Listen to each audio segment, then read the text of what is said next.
morning. Happy Wednesday, everybody. Hope that your day is off to a good start. Mine is so far. Second cup of coffee, and this is my Battleship North Carolina mug. Yeah, I do have a thing for old ships.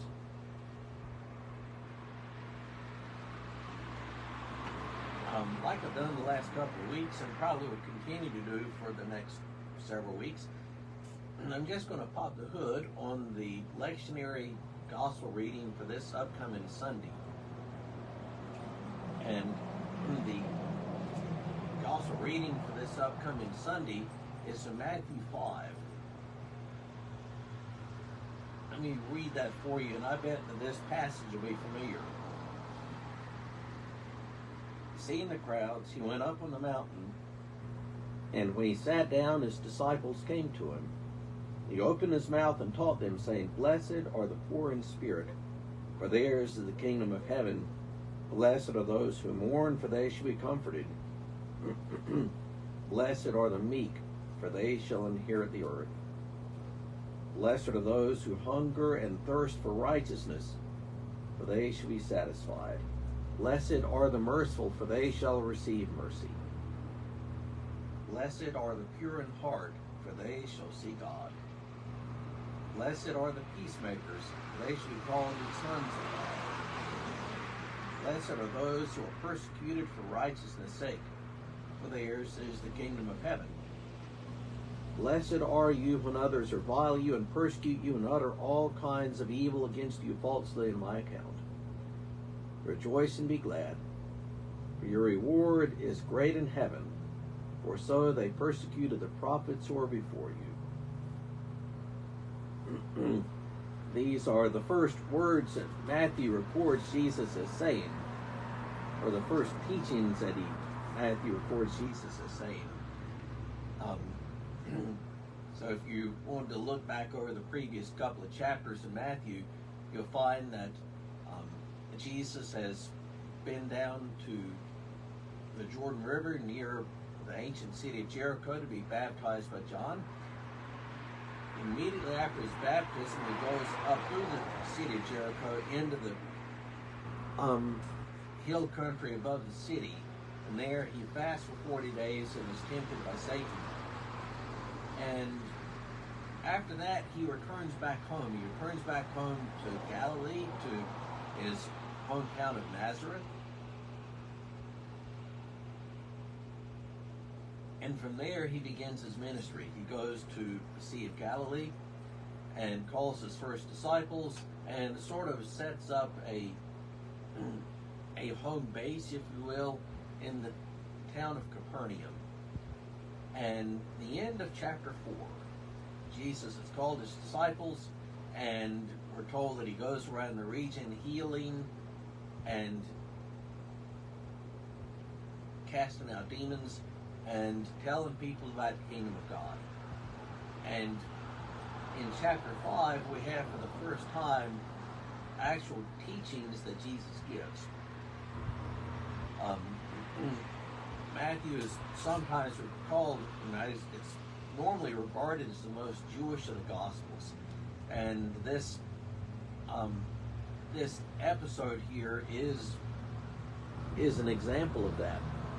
Jesus goes up on the hillside to teach, and this is the beginning of what's called the Sermon on the Mount. And in this Sermon on the Mount, we have essentially Jesus as another Moses.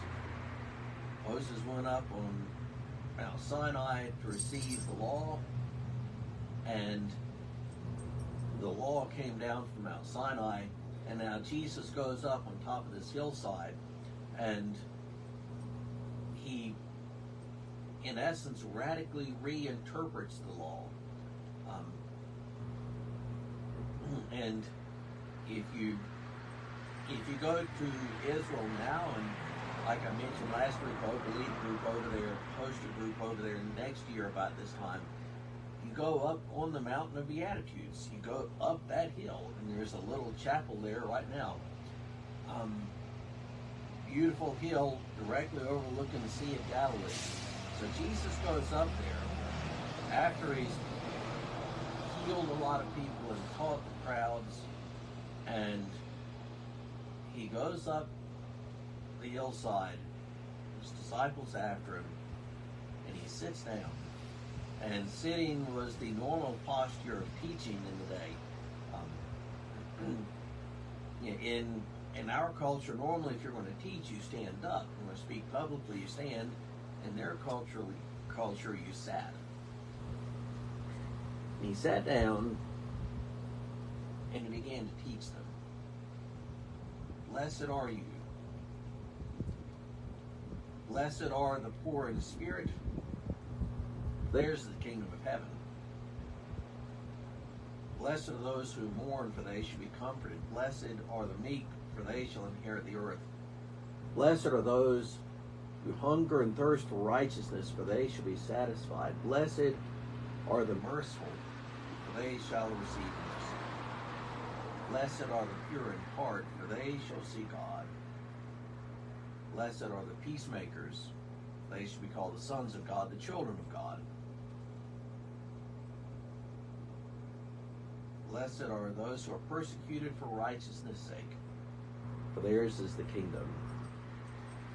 Blessed are you when others revile you on my account. Rejoice, for your names are written in heaven. Those 9 statements that Jesus gives. The Beatitudes they are called. Blessed are the poor in spirit. Blessed are those who mourn. Blessed are the meek. Blessed are those who hunger and thirst for righteousness. Blessed are the merciful. Blessed are the pure in heart. Blessed are the peacemakers. Blessed are those who are persecuted for righteousness' sake. Blessed are you when you are reviled for my sake. What does it mean to be blessed? What does it mean? Robert Schuller, many years ago, wrote this book, The Be Happy Attitudes. No. The statement of blessed in this case really has nothing to do with being happy. You might call it fortunate, or you might, I guess maybe the way I tend to look at it is favored by God, but it's not really happiness.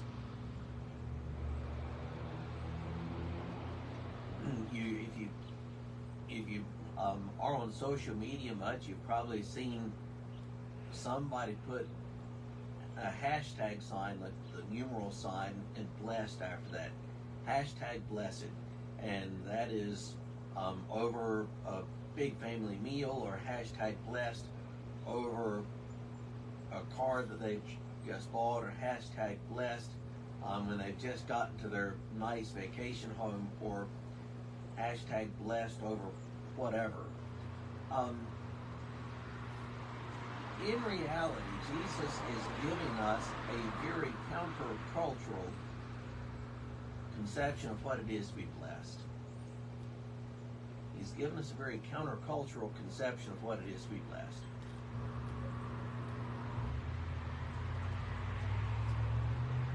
In the kingdom, blessing consists not at all in anything that is material. And the blessings don't have anything to do with that which is material in the kingdom. Let's look again at this list. Blessed are the pure or the poor in spirit. Blessed are those who mourn. Blessed are the meek. Blessed are those who hunger and thirst for righteousness. Blessed are the merciful. Blessed are the pure in heart. Blessed are the peacemakers. Blessed are those who are persecuted for righteousness' sake. And when you are reviled on my name's sake, rejoice, your name is written in heaven.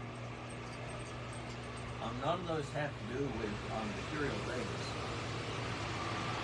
Actually, by the way, I should mention that in the Gospel of Luke, in the Gospel of Luke, Luke gives us a similar set of teachings in Luke chapter 6, but they're not the same.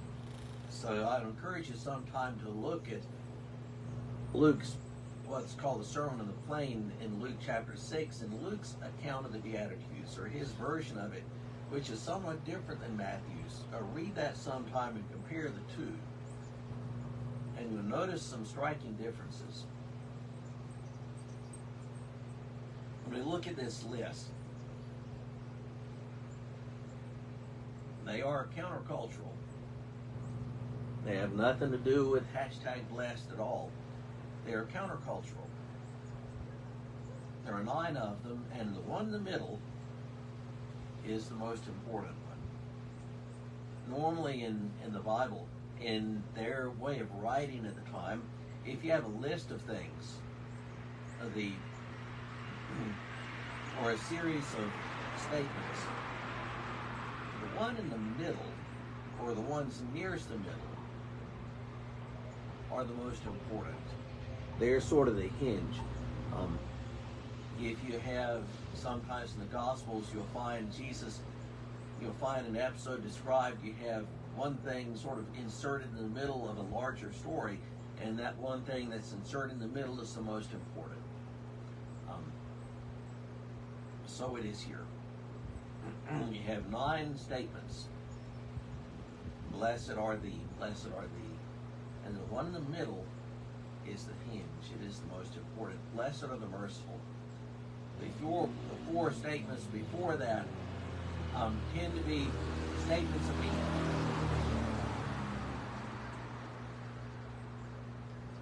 Statements of being. And the 4 after that are qualities. They are things that you do, or things or qualities you possess. And the one in the middle is blessed are the merciful.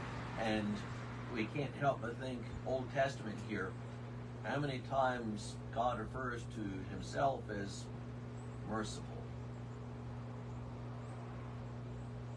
Why, the Lord your God is gracious and merciful, slow to anger and abounding in steadfast love. So Jesus gives us here the Beatitudes. And they are the first public teaching that comes out of Jesus' mouth. In this gospel, it records more of Jesus' teachings than any other. And he gives us statements of what it is to be blessed. And who are blessed. And those who are blessed have nothing to do with the statements of what it is to be blessed, have nothing to do with what we have. They have nothing to do with the big family dinner, or nothing to do with #blessed over the car you just bought, or #blessed over the fish you just caught, or anything of the sort. Imagine this. The #blessed over someone who's grieving. The #blessed over someone who wants more than anything else in the world to see God's righteousness. The #blessed over someone who's poor in spirit.